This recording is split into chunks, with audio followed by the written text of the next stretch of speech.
Welcome to LOA Today. I'm Walt Thiessen. With me today is longtime listener, poet laureate, and tie master Anne-Marie Young. This is your daily dose of happy. We are so happy you decided to join us today. And Anne-Marie, we were just talking before we got started here. We were both looking forward to this one, right? Because I don't know about you. I've been an admirer of the Gary Chapman love languages for a relatively short time compared to other people. But I've really come to appreciate the ideas behind it in the last year, particularly because I took the survey and it actually nailed me. I said, "Whoa, okay, yeah, this is pretty good stuff." But I'm curious, Avery, what do you like about that so much? Sorry, my internet's only just let me join, so I've missed everything that you said so far. I was just saying that we were looking forward to this conversation with our guest today because of his take on Gary Chapman's love languages. And I was explaining that I liked it because I had learned quite a bit about it in the last year or so and found it to be very accurate. But I was curious to know what you like about it. Isn't it wonderful when you just learn more about love and how to give it to people and how they will receive it, how they would best appreciate it. It's just going to make the world a better place, surely. So that's what I like about it. Yeah, that's good. I like that. So let's bring our guest in here. His name is Paul Zolman, and his book is A Role of Love. He has taken the Chapman, the 5 love languages and taken them to a different place. We're going to be learning more about that today. But Paul, first of all, welcome to the program. How are you doing today? Great. Thank you, Walt. Thank you, Anne-Marie. Nice to be with you today. We're glad to have you. How did you get on? How did you get on the love language tack? That's an interesting tack to get on. Well, it really started quite some time ago. I grew up in a childhood of abuse, and I had this thing with anger that I would stack an annoyance on top of annoyance on top of annoyance, and then I'd flash. And so I wanted to get rid of that. So I started reading the color code. I read the 5 love languages. And from where I came from, it was really foreign to me. The 5 love languages, as much as you might love them, Walt and Anne-Marie, they're really great principles, but it was foreign to me how to practice that. And so coming from a background of abuse, it was very difficult. What I wanted to do is I wanted to replace that angry behavior. I couldn't just say, I don't want to be angry. I couldn't just do that because that was attracting basically more anger. It was a negative, and it was just not working. Positives works with you to make you move, make you motivated to do something different. And so I started reading the love languages, and I really liked the principles because I'm Christian, and Dr. Gary Chapman said that those principles reconciled to the life of Jesus Christ. And I as a Christian, I wanted to be more like him, more kind, more gentle, more loving, more, we can go through the love language. Jesus spent time with people. He served people. We have his words. He touched people, and he had the gifts of the Spirit. So he had all 5 love languages, and he practiced all that in his life. So I wanted to be like that, but I just couldn't figure it out. From Dr. Chapman, all I could gather is that if, Walt, I guessed what your love language is, and I catered to that, we're going to be buddies. I'm a horrible guesser. It wasn't happening. And so that didn't work for me. So the next thing I did was I take that love language test and find out what I am. Well, Anne-Marie, I don't know what I'm supposed to do with that. What am I supposed to do? Advertise? Hello, I'm Gifts. What do you have for me today? You'll need a badge. Yeah, exactly. I need a name tag with what my love language is. And Anne-Marie, give me presents. So that didn't work for me either. And it's a bit awkward trying to establish what love language. And I found that if I told somebody what my love language was and they were sending it back, it almost felt duty bound. To me, that did not feel like love either. Just absolutely didn't feel like it. It did not feel genuine. It felt like they were duty bound. And then the other thing that Dr. Chapman did that I had a hard time reconciling with, I'm a numbers guy, and so I say reconcile a lot. But the hard time I had with if I gave my love language away, expecting it to come back, someone's going to recognize it and send it back. that's the reciprocity of that seemed to me like a transaction. And a transaction to me was not love. It's business. I mean, I give this to you, you give me this back. It's like, let's make a deal. And Monty Hall's back. And it's just, what do you got for me? And it's just that sort of thing. That didn't sound like love to me. So what I figured out was that if we send it out without any regard of it coming back, that's more like love. But we're trusting that that it's going to come back. It's just that boomerang. It's just one of those natural boomerangs. It's the law of the harvest that you plant seeds, they grow up and they'll provide fruit for you in that way. So there was an incident that, several incidents in my life, but one incident I was dating probably 15 years ago. In fact, this anger I was talking about a little bit earlier actually was part of the demise of my first marriage. My wife and I had 8 children, and after 23 and a half years, she decided, she still looked very young, very fit, very petite, and she started going back to college. And as she's going back to college, the boys are hitting on her, and she's telling them she's 28. And so they're loving life, and she's loving life, and she's having a great time. And it just wasn't really conducive to our little family right there. And so it ended the marriage, but my anger was probably part of that as well. And so I became single. While I'm single, I'm doing all this destination dating, what I call destination dating. I didn't go to the UK, Anne-Marie. I wish I could have. That would have been a fun date. But I was in Charleston, South Carolina, and I went to Daytona Beach, Florida, and Jacksonville, Florida. I went to New York City. I went to Charlotte, North Carolina, Atlanta, Columbia, South Carolina, Kansas City, Nashville, Salt Lake City, Phoenix, Las Vegas, and Cabo San Lucas. All these cities and a few more. Went to all these cities trying to find love. And I felt like that song, looking for love in all the wrong places. It was just one of those things that I was trying to look for it. And it's really kind of interesting that way, that you really can't look for love, but you can send it out. And this is where I started realizing the direction of love. That as much as Dr. Chapman talks about it, and he changes direction within the book, it was confusing to me. It's more like 10 love languages, because there's 5 you send out and 5 you're looking to get back. Even though they might be the same, it looks a little bit different when they're coming back. And what I found about that is that while I'm dating, I'm feeling, after this destination dating, I'm feeling kind of lonely, and my sister calls me out on it. I'm a thorn between 2 roses. Out of 10 children, I'm number 10 of 11 children, and I'm between 2 sisters, older sister, younger sister. All the rest are boys, and so I'm the youngest boy.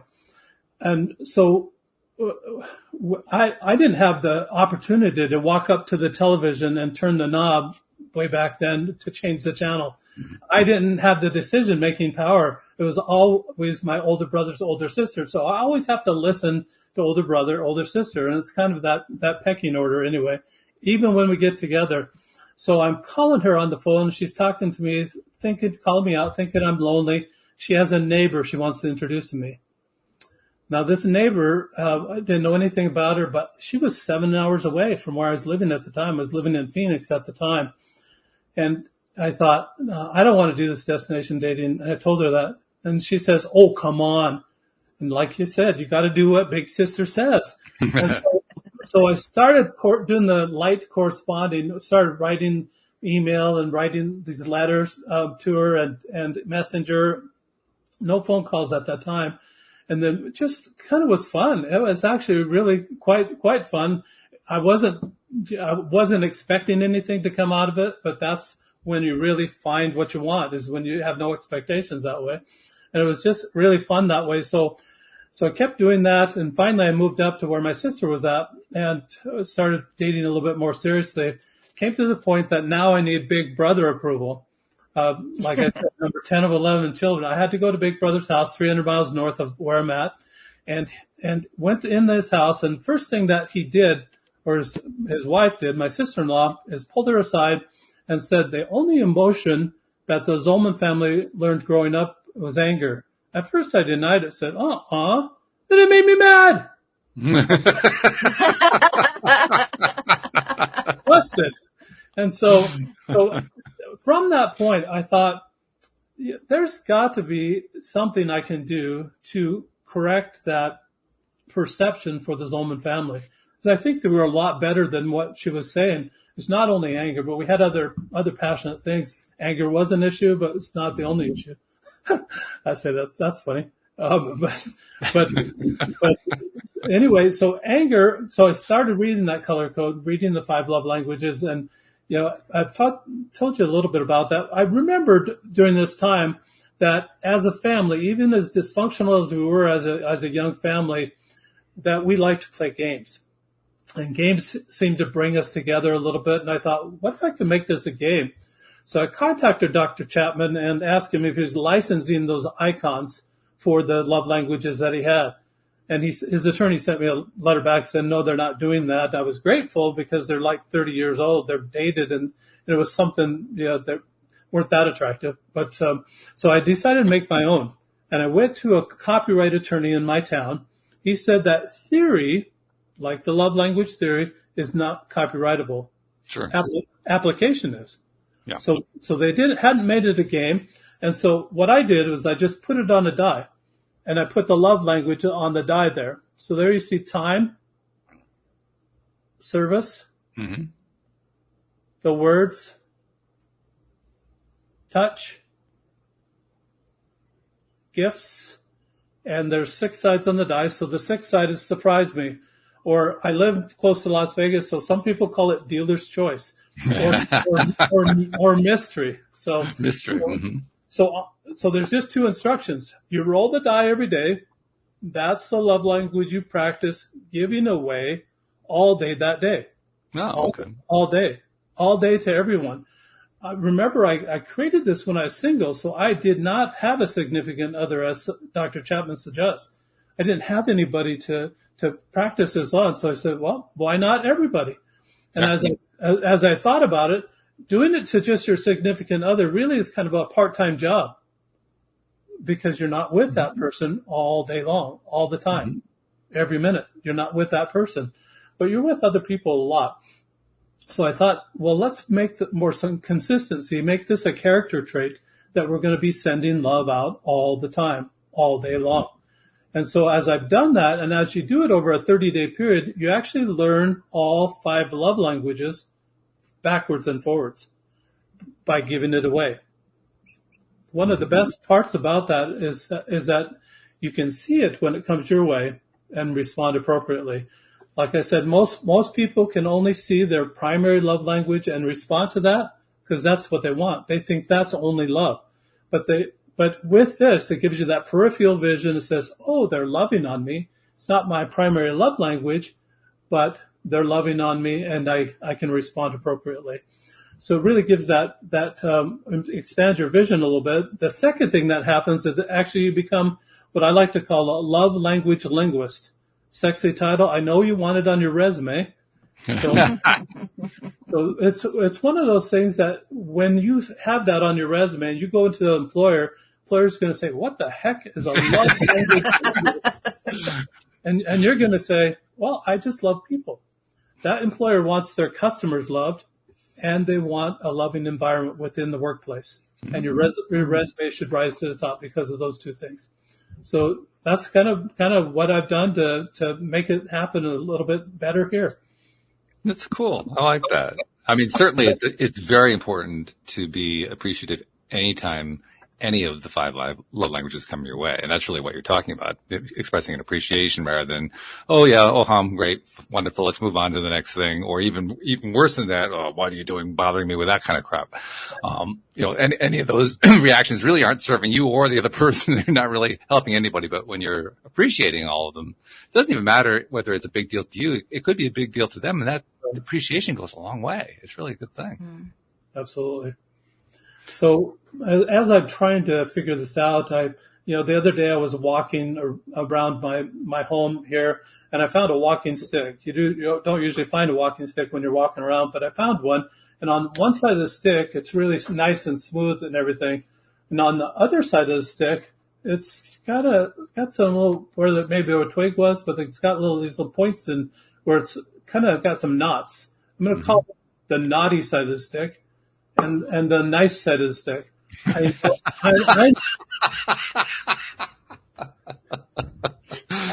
I'm sure Santa Claus has a stick just like that. That's exactly what I was thinking. So just think of that. What I found out was that anger and that culture of anger that I learned as a child was on that naughty side of the stick. And I wanted to run. I absolutely wanted to run from that. But I could not run until I realized where I was on the stick. So if the naughty and nice is a spectrum, and I'm on the naughty side of the stick, how do I get over to that culture over there and I figured out anger has its own language. Anger has its own humor. Anger has its own nuances that way. And it's biting. It's really biting. It's hard. And people, they retract from it. They don't want to be around people that are really angry like that. Found myself being just like that. So I wanted to learn those love languages, and I wanted to learn the humor, and I wanted to learn the kindness and that whole culture. And so it was just determining, once I determine where I'm at on the stick, I've got three choices. I can stay the same. I can go to the left, go be more angry, or go to the right and be more loving. And when I say stay the same, the way anybody stays the same is they can blame somebody for what is wrong in their life. If you can blame someone, you don't have to change. It's their problem. It's their problem. So you don't have to change, and you can stay put right where you're at. And that's kind of the difficulty I had, was I was blaming my father for any failed parts of my relationships, any social awkwardness that was going on, anything like that was going on. I blamed him till about age 35. And then I woke up, I thought, oh, I better start taking responsibility. At age 35, he'd been dead already 7 years. I'm still blaming him, and he has absolutely no way to defend himself.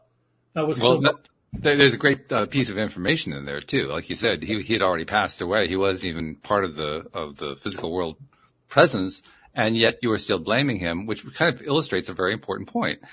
We like to think that blame hurts the person that's being blamed, but more often than not, it hurts the person doing the blaming. It's not so much half the time the person being blamed doesn't even know they're being blamed. I mean, they're just not even in the room at the same time. So they're not affected at all. It's the person who's doing the blaming that's doing. We kind of skip over that part, don't we? Yeah. Well, I'm sure my father, he's on my shoulder and he knows I'm blaming him, but I can't hear him. He's not talking to me. And it's not because he was trying to be out of touch. I'm sure it's because I was more out of touch than anything. And that also shows the value of the shift. I mean, I know and understand what you were saying. You were saying that you were kind of in one place. You hadn't really gone anywhere. But I think actually probably all of us, when we're blaming, we're taking steps backward. We just don't necessarily recognize that we're taking steps backward. But you decided to start taking steps forward. Do you remember what made you make that shift? Well, like I said, it was my sister-in-law really was the impetus for that. But I just decided, enough of this. This is real. And obviously even if you decide that, you're going to have some failings along the way.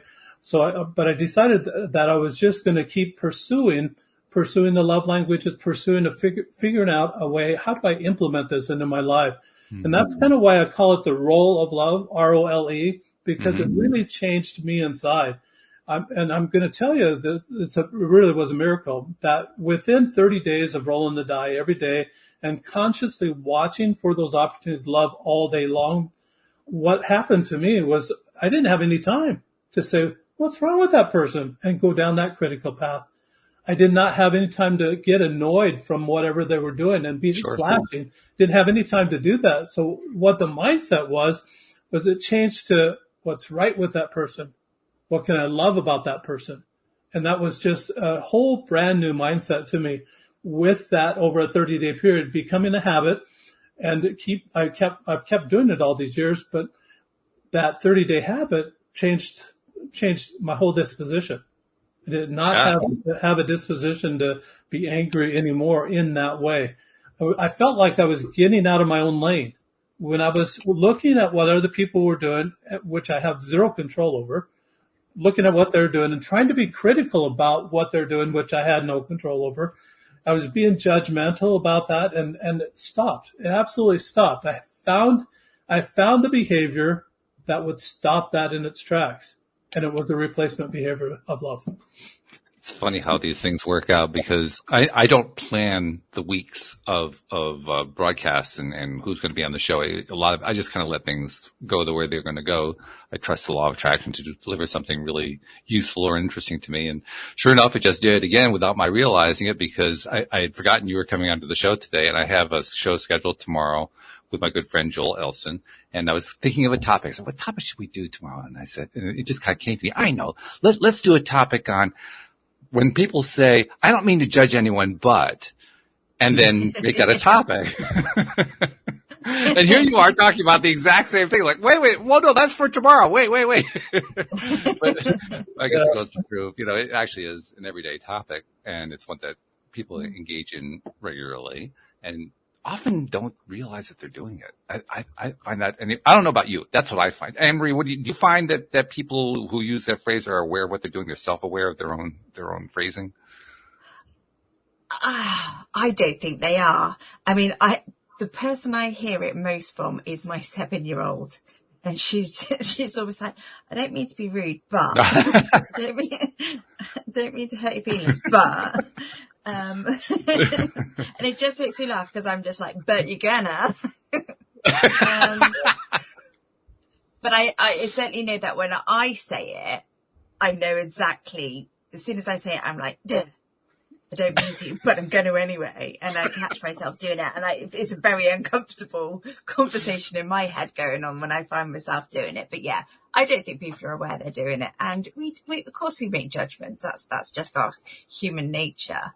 But I love the fact that if you can make those judgments and out of love and out of appreciation and out of an unbiased situation, then that's such a nice place to come from. It's a better place. And you know what I found out, Anne Maria, instead of trying to say, I don't mean to do this, but, and I don't mean to, I'm going to teach you how not to hit, but I'm going to spank you. I mean, it's just like that. It's just parents fall into that trap all the time. The one thing that I found is that I question their behavior now. I just say, you're really going to do that? And instead of making any judgment, I'm just asking the question. I'm just asking. Are you really going to do that?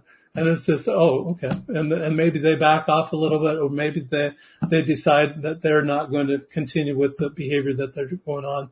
But it's just a question. And it's not a rude question. It's not a more or less not a really a challenging question, but I'm saying just, is that what you really want?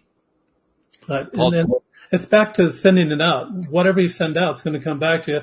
Just take, for example, anger. You send anger out, you're going to get immediate return on that investment. This is true. Mm-hmm. Who wants that? Who wants that? I mean, actually, you're going to get more than a return. You're going to get an escalation. Oh, yeah. You get it 10 times or more. Yeah, no doubt about that. I want to ask you the same question, Paul. Do you think that people who use that kind of a phrase, I don't mean to judge, but do you think they're aware of what they're doing? I don't think they are aware. And it's just, people say, I don't mean to gossip, but did you hear what Susie did? Or, they're always saying that. It's always happening. And it always is, I don't know why it's a segue to that, but it happens. but it happens. It also leads to another question in my mind, and I'm kind of curious again to see what the take of both of you would be on this, because I was asking myself, we live in a reality where we need to be able to tell things apart, and to a certain extent, that's what judging is. The thing that judging also brings in is a little moralizing and pointing of fingers and looking down the nose and all that kind of thing. But I remember having a conversation with a co-host one time about this, and came to the conclusion that there's a difference, in my mind anyway, between discerning and judging. Meaning, discerning is judging without the morality, without the wagging of the finger. It's just, oh yeah, this is an X and that's a Y. That's a discernment, as opposed to, oh, that's an X. We don't want any of those X's around here. We got to stay away from them. They're just bad news. So when I look at it that way, then I ask myself this question: are people who discern, are they actually trying to cover up that they're judging? Walt, I don't think so. I think that it's very important that boundaries be set, and I think that discerning where those boundaries need to be set, determine what you're going to do, and determine what your path will be, and if it's within those boundaries. As far as looking at other people, again, it's in their lane, and it's really they have their own agency, they have their own their own free will to choose what they're going to do. And that's why I asked the question, now, are you really going to do that? Because it's more of they're still in their lane, but it's like the guy that's right beside you and he's not putting his blinker on, but he's moving over into your lane. And are you really going to do that? You're really going to just cut me off like that? And then people will do that. They'll do that, but you just have to be aware of what they're doing at the time. Still stay in your lane. I think it's sticking to the principles that you've got. And just staying within the boundaries that you've set for your own life, and hopefully those within those boundaries, it's going to bless the lives of a lot of other people. You're going to be a gift to them in many different ways, and that's where a crossover comes. But as far as choosing for them what they're going to do, we don't have the ability to do that, and that's a realization I came to. That's on the naughty side of the stick. Just take, for example, the word sarcasm. Naughty or nice? What do you think? What do you think? Which side of the stick is it on, Walt? Yeah. I'm the queen of sarcasm. Well, I know it's funny and people love it and it's great humor and all that. But yeah, you have to be very gentle with it. I have to bring it in. Well, absolutely. But the way to recognize what's on the naughty side of the stick and what's on the nice side of the stick is figure out what's the opposite. So the opposite to me of sarcasm would be authentic. And do I want to be more authentic than sarcastic?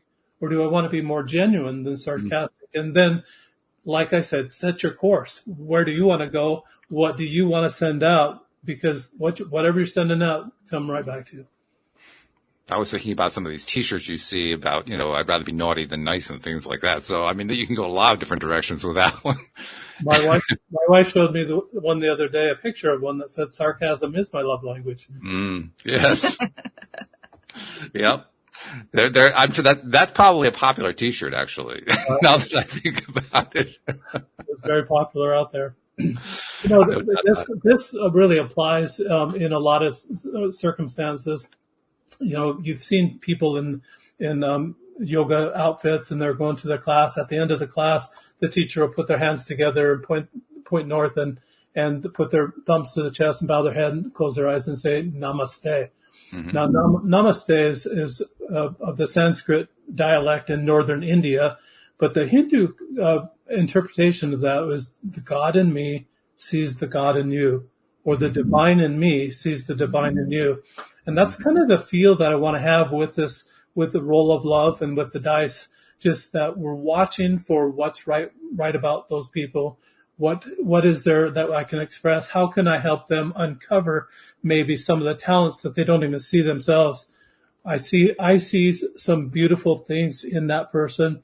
How can I express that to that person so that they see it too and they feel better? But what you're watching for when you roll the die is you're watching for people that light up. When they light up, you've nailed their love language. No longer do you have to stop the relationship, say, wait a minute, could you please take this survey so I know how to love you? You don't have to do that anymore.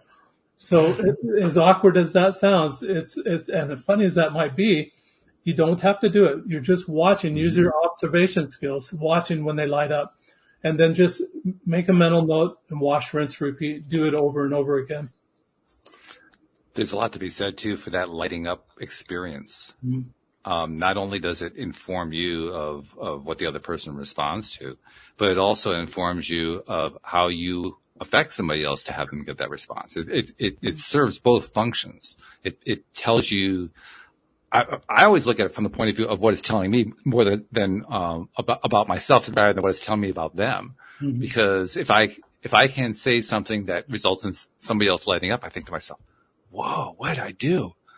I mean, that's so cool. I want to do that again. Yeah, absolutely. And there with that, Walt, comes an awareness of yourself just self-actualization again of what did I do? And this dice really adds intent, adds purpose, adds kind of a theme to the day.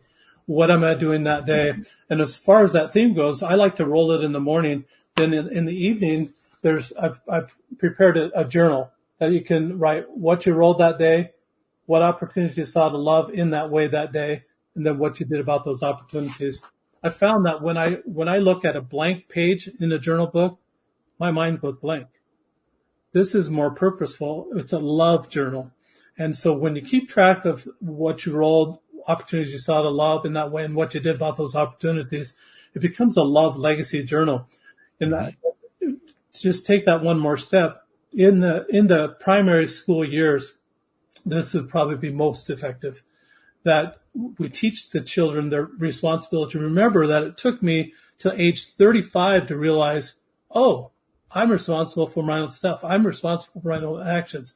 If we could teach that in the grade schools, in the primary schools, teach them and have the class roll the die at the beginning of the day. It takes 2 seconds to roll the die, maybe another 30 seconds for a teacher to say, class, we're watching for these opportunities this day.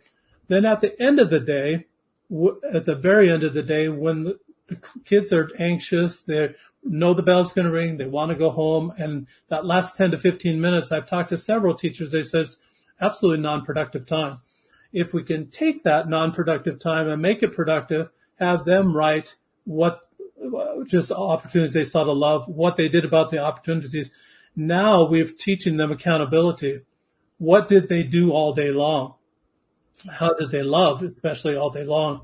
And I think it would really tamp down a lot of the misbehaving that happens in school, a lot of the violence that happens in bullying, tamp all that down because they're being taught to love.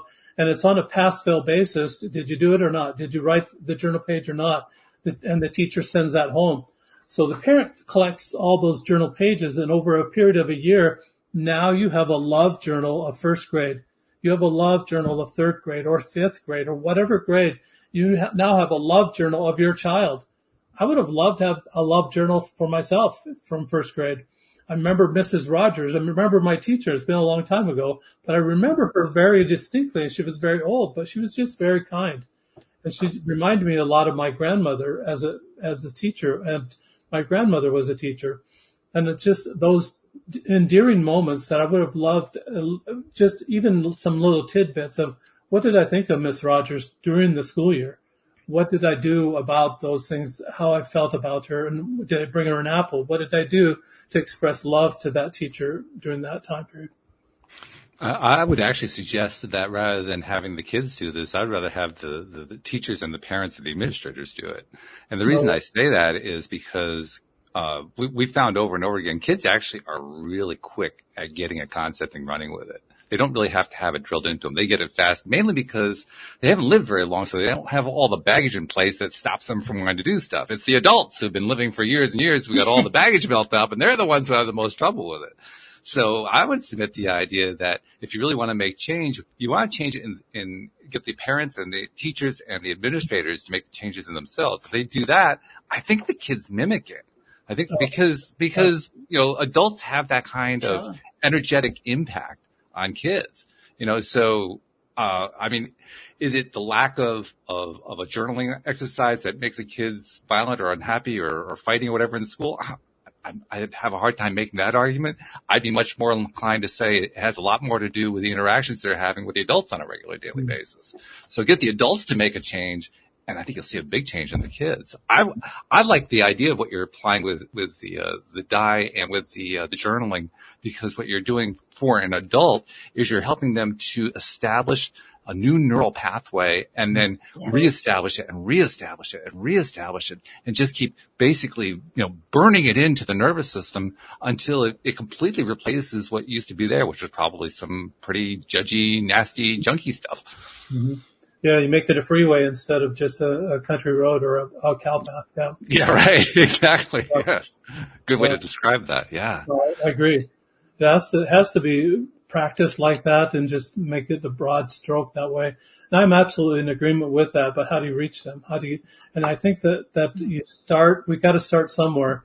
And if we can start with the kids and help the kids will help the parents, and they'll call us out. They'll say, "No, that's not right," and they know who to call.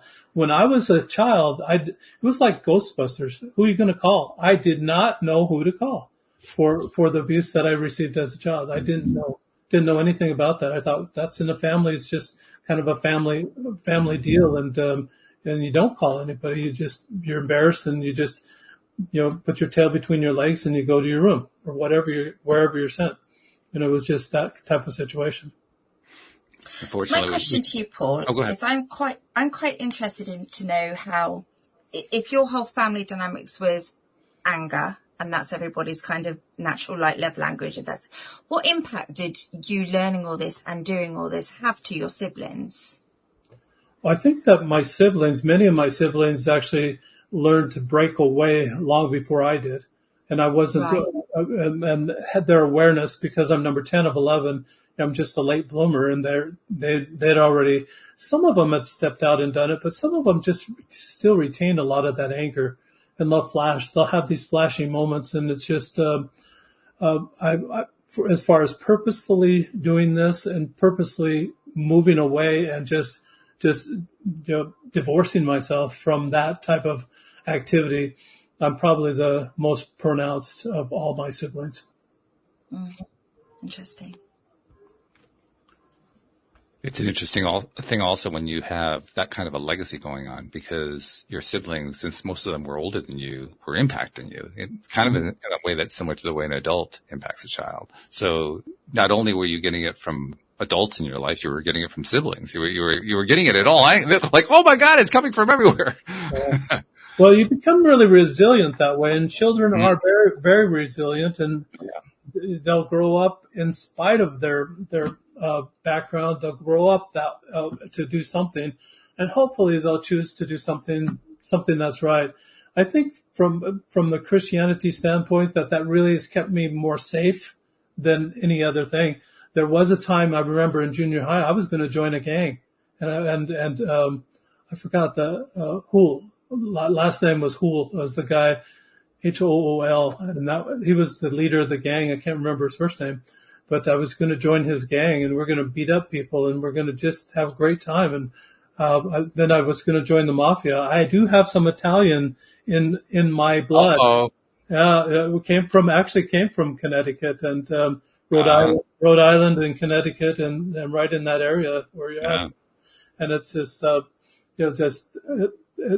I just thought, well, maybe they'll let me join since I have some blood of Italian blood. Maybe the mafia will let me join. And so there was a rebellious time there that I could have gone horribly the angry way, but snapped out of it.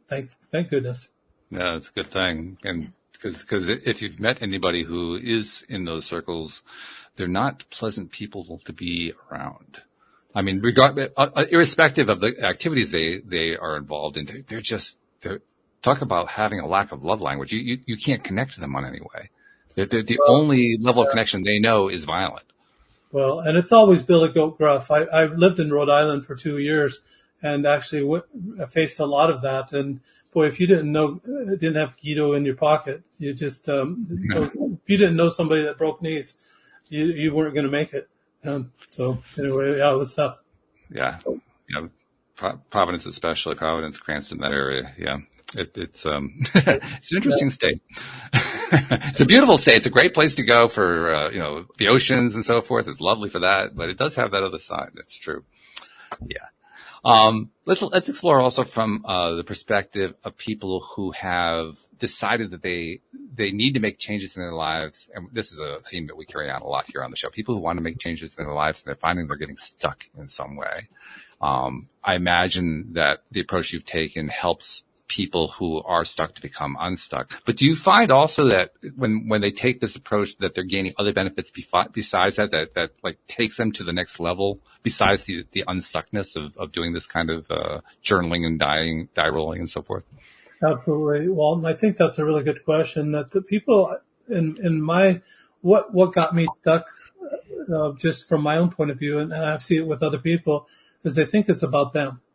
And this really changes the whole thing. It's not about you. And it really, as soon as you get over that idea that it's about you receiving love, you're going to be really kind of on your path, because it's about sending it out and just watching the reactions of people as you send it out. And if you're making someone's day, it's really like a payday for yourself. You'll be paid later, but on that day, you'll also be paid for making someone's day. What's going to happen with that? If you make someone's day, they're going to also make someone else's day. It's like the pay it forward, just that philosophy. Just you're paying it forward, but you're just doing it on a regular basis, sending it out, sending that kindness out. I've been in the corporate world in my life, and I was a CFO of a public company. But one of the things that I remember most distinctly was about the bosses that I had that actually were very kind. They weren't bosses that made you feel stupid or made you feel dumb when you made a mistake.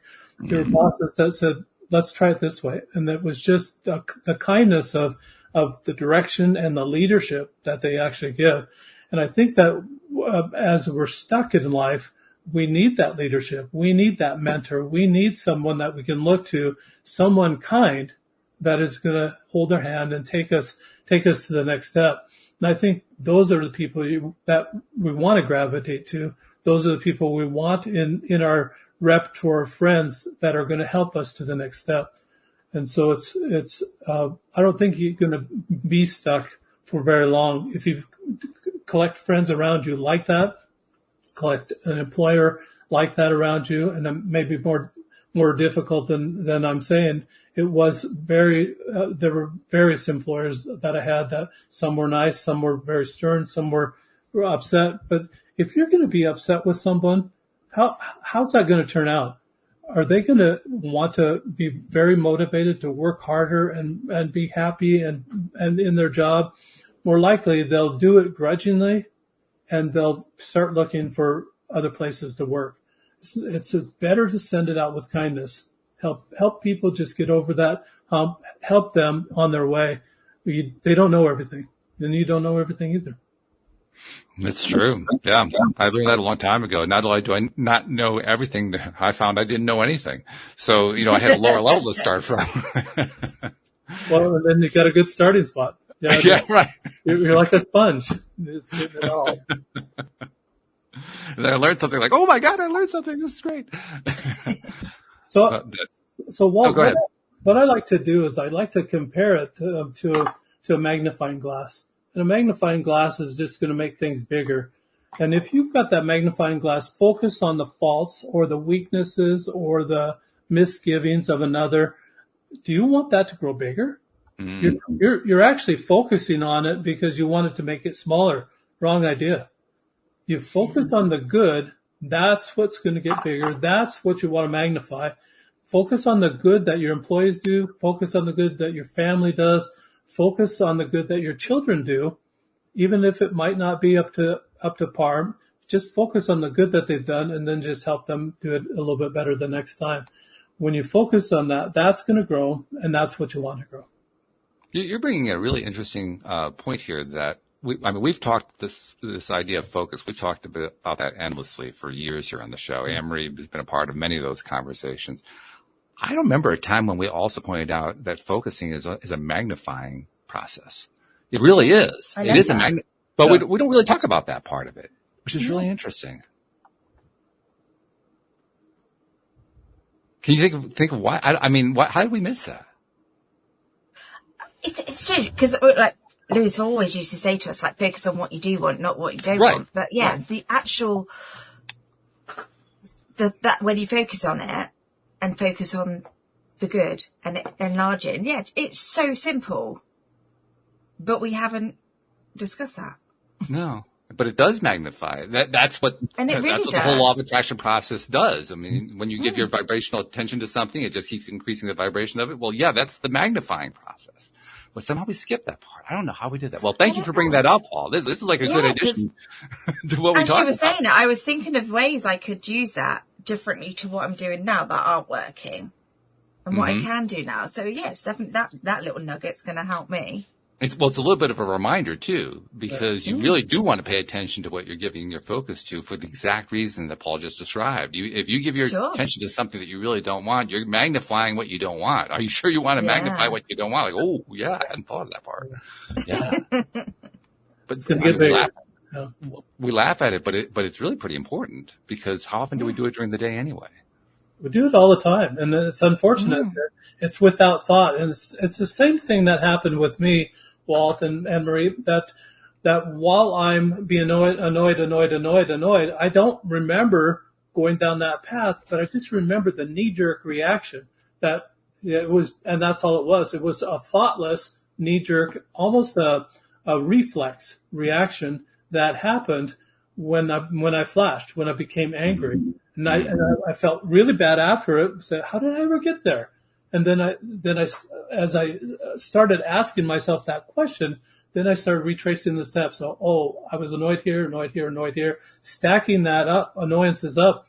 And I didn't tell you this part of my story, that my father was a truck driver, and he was born in 1922. His father passed away when he was 10 years old, and he was number 6 of 10 children with my grandfather's second wife. My grandfather's first wife died after childbirth of the 9th child. So my grandfather had 19 children. My father scaled it down. He only had 11, and I scaled it down just some more. I only have 8. So and my children only have 3 at the most. So it's working. So it's working. Anyway. Is anybody else wondering how expensive Christmas is? That's definitely a line item on the budget. So my father, at 10 years old, it's the middle of the Depression. Here we have 19 children now that the grandfather has abandoned. Obviously, death is not a choice abandonment, but it's just still an abandonment of sorts. And it's in 1932. It's in the middle of the Great Depression, and my father's got to go to work. He only finished his 8th grade and never went back to school, became a truck driver, so he's gone during the week. At the end of every week, he came home, and he would always date my mother. I absolutely love that about my father. He would every Friday, they went out on a date. He wasn't very creative. It was always the Maverick Bar. It was always over alcohol. And I can visualize in my mind what was happening there. A couple gets back together after an absence there, and they say, "How was your week? How was your week?" And my mother just goes down in pecking order, and my dad's getting annoyed, and now we're down to Paul. And now he's really annoyed. I'm number 10 of 11, so I'm the last boy. And now he's really annoyed, and I get the wrath. And I just hated the weekends. I did not look forward to weekends at all, because it was either the belt or a severe spanking. Wow. And it was just in that situation, it was just very hard he was focusing on what was wrong. At the time, I didn't even know didn't remember what I'd done wrong to get the punishment that I got. It was just that when he came home, he had horns on his head, and he was it was a bull in a china shop. Yeah. And it just was bad. Yeah, it really had nothing to do with you. I mean, it obviously did have something severe to do with you, but it really had nothing to do with you. It was him bringing his own stuff with him. Well, and it's interesting too that it's generational. So this when these 9 children were born, they were born in Indiana, in the middle of the United States. And when the grandfather's first wife passed away, he decided he was going to sell out. He's going to sell the farm. He's going to sell all the equipment. When people came to the auction and bought something, he said, "And would you like this child? And would you like this child?" And he systematically gave all the children away except for one. And he took Benjamin with him to Montana, where he found his second wife, my grandmother, and my father's mother, and married her, had 10 children, of which my father was number 6. And so it was there was mental health issues way back then. And so it's more generational, not genetic, but more generational. And so they pass on what they know, as all parents are passing on. What do I know? What am I going to pass on? What legacy will I leave my children?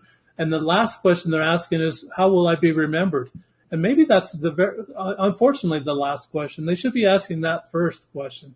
So how do I want to be remembered with my children? What legacy do I want to leave with my children?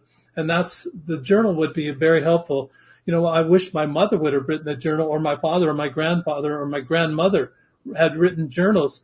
Instead, I've got the weather, what the weather was like 60 years ago. About what the weather was like 60 years ago. I could have read an almanac about that. So anyway, I would have loved to have a love journal. Yeah. Something more about their life, about what was there to love and what did they love about life. Instead, I think that what passed on generationally was the complaining of how hard life was. And it was hard. Obviously, It was hard. But it's, again, the focus. Where is the focus? Is it on the hard times? Do you want to magnify it? Want to make that bigger? We don't, but we do. That generational passing on also can be really, really hard for the succeeding generations to overcome in their own lives, because when it's passed along generationally, it gains a power far beyond what it was for the very first person who experienced it. The more it gets passed on, the more vibration it picks up, to put it in vibrational terms. And so, I mean, it can be, first of all, very challenging to overcome. It can also be hidden. I mean, in your case, it wasn't. It was pretty clear it was out in front. But in many cases, it could be hidden in a way that, the succeeding generations receive it and they don't even know where it came from. They never, they would have had to heard stories that they never heard about what happened, with their parents or their grandparents or great grandparents. And so now they're stuck with these vibrational essences that they don't know what to do with it. And they keep finding themselves repeating patterns. They don't know why they keep repeating them. I mean, it's really quite the challenge. So, that's where I'm thinking that the kind of thing you're talking about, when you have a new tool that you can take that basically just start shifting your own vibration. Fortunately, it doesn't even matter where it came from. You can still overcome it, even if you don't know what the source is, even if you don't know how it came about earlier on your line. You can still turn things around just by changing your own behavior on a day-to-day basis. And that's the beauty of what you're proposing here with your 5-sided die plus one.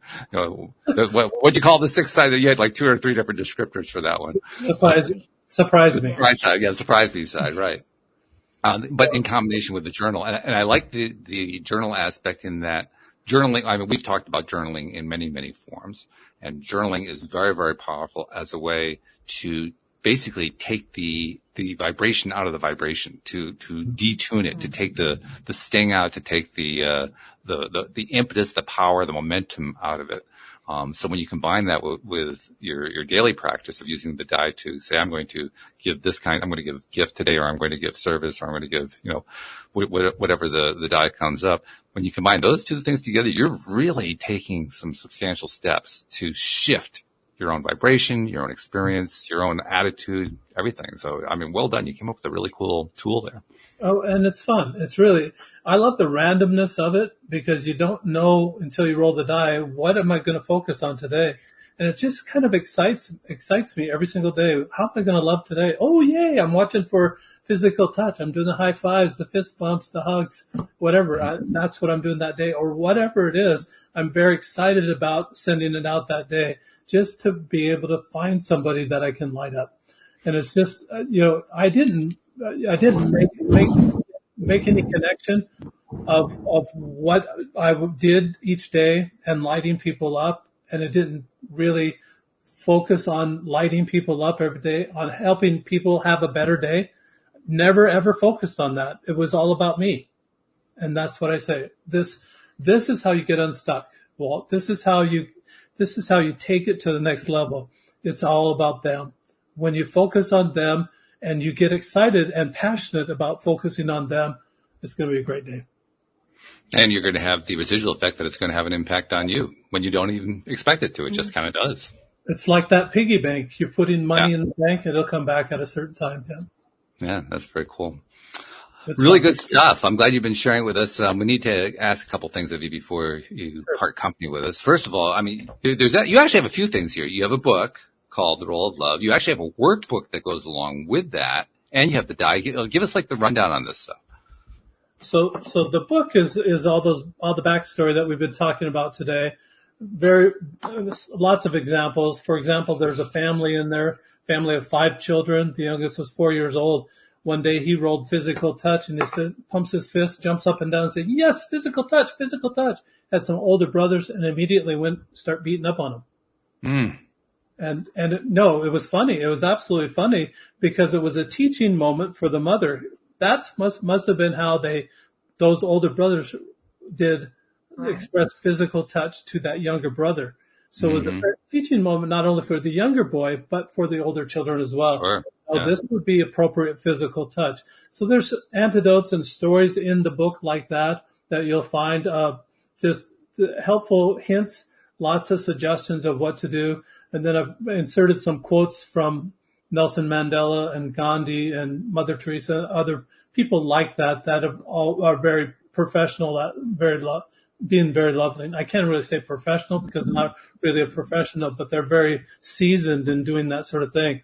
The journal, again, is just keeping track of what you're doing. You just want to be able to record and leave that for a legacy. If you could look back 10 years from now, look back to what you loved now and reflect on it 10 years from now, I think you'd have a lot of great stories to tell your children, your grandchildren, stories of love. That's the legacy. And hopefully that's the choice. That's what you want to leave with your children. You want to leave a loving taste in their mouth. You don't want that bitter taste of any anger or anything else. Yeah, good stuff. For somebody who wants to follow up with you personally, maybe they have questions for you, something that they want to share. Maybe they're looking for a piece of advice, whatever.